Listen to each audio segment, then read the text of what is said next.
নমস্কার, কৃষ্ণা টক্স বাংলা চ্যানেলে আপনাদের স্বাগতম। আজকের ভাবনা, তোমার নীরবতাই কেন সবচেয়ে বেশি কষ্ট দেয়? বন্ধুরা, শুরুতেই একটি নিবেদন, ভিডিওটি ভালো লাগলে একটি লাইক দিবেন এবং চ্যানেলটি সাবস্ক্রাইব করবেন।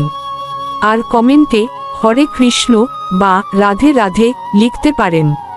এছাড়াও আপনার মনে কোনো ধর্মীয় বিষয় নিয়ে আলোচনা শুনতে ইচ্ছা করলে সেটিও কমেন্টে জানাতে পারেন।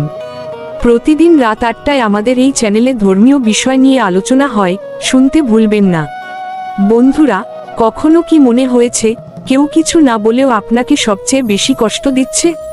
তার নীরবতাই যেন হৃদয়ে ব্যথা হয়ে বাজে।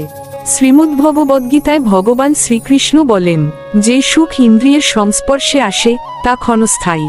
গীতা ৫ম অধ্যায় ২২ নং শ্লোক। অর্থাৎ জাগতিক সম্পর্কের সুখ দুঃখ স্থায়ী নয়।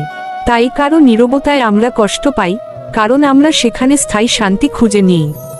কিন্তু সত্যিকারের শান্তি আসে ভগবানের স্মরণে। তখন বাহ্যিক নীরবতাও আমাদের ভেতরের শান্তিকে নাড়া দিতে পারে না। বন্ধুরা, আপনারা সুস্থ থাকুন এবং সবসময় কৃষ্ণ ভাবনায় থাকুন। নিবেদনে শ্রী মিলন দেবনাথ। হরে কৃষ্ণ।